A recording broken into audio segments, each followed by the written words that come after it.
So, greetings, it's your girl Gradalove.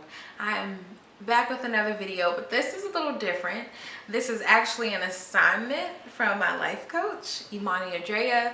I will link her YouTube video below and also her Instagram and Twitter accounts below so you can follow her. And if you're interested in sessions, let her know. I feel like I have pretty much transformed, and it's been with the assistance of multiple resources, but these assignments that she has me do are very interesting. This one is just to say what's on my heart. That was the task. So since it kind of has to be related, okay, let me get comfortable. Since it kind of has to be related basically to these sessions, I want to talk about my transformation with self-esteem and self-love. So I was teased growing up. I think that played a big role. There's a video on my channel about growing up fat, and that talks about like being teased as a child. I will link that below for you.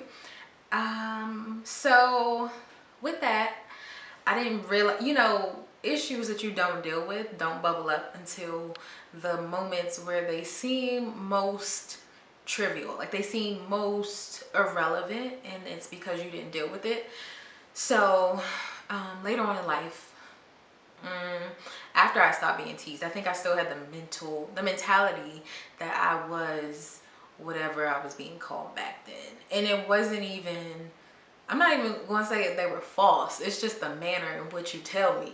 Like, I've always been a fat kid. I've been overweight, and it's just been something that has become a part of me.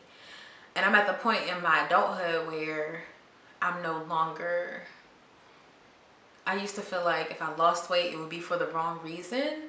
I'm at the point where if I do lose weight now, it's not because I was being teased. Like, I'm not unhealthily losing weight just to satisfy people. So that's a good thing.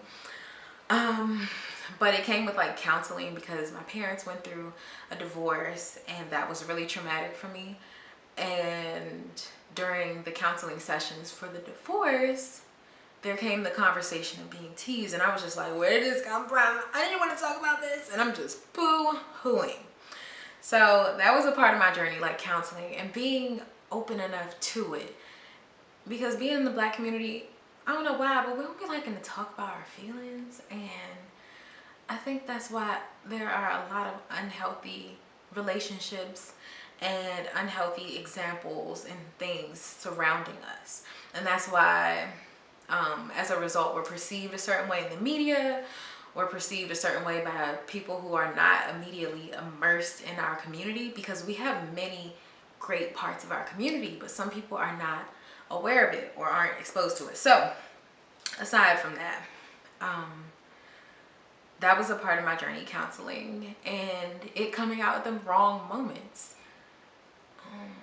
And then along with that, along with dealing with the divorce, I had self-esteem issues because now my dad was like not who I thought he was. And oh my gosh, that is like the greatest heartbreak. I was just like, oh my God, the world is falling apart. Daddy is not staying, and my happy home is messed up forever.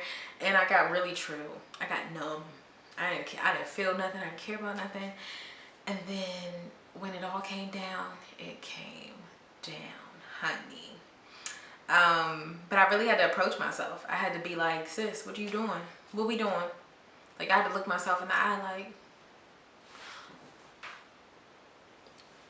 do you realize what you just, like, y'all, if you could go through my journal and see the series of events, like, it's like, hey, knock knock in there, did you know you just did that? Oh, okay. Okay, do you know what message I sent? Oh, okay. But I had to go through it to learn. So when my friends come to me and tell me about the stupid things they do for love, some of it is really stupid, and I have to tell you. Like, I tell my friends if it's stupid. But also, I understand. Like, I come from a place of understanding and compassion, because a lack of self-esteem and self-love combined with this newfound amount of attention or admiration or you know, just something you never experienced before. Like, that is a hard combination. It's like, I thought I was grounded in myself, but maybe I'm not, because you just kicked me off my feet and I am on my ass right now. So, to be quite frank, that's what I wanted to talk about. Imani, what else am I going to be talking about? Yeah, so my journey has come a long way. I've learned to take time to myself. I take time between breakups because I feel like it's important. Yeah, I really believe in getting back to me, because in a relationship, sometimes you lose yourself.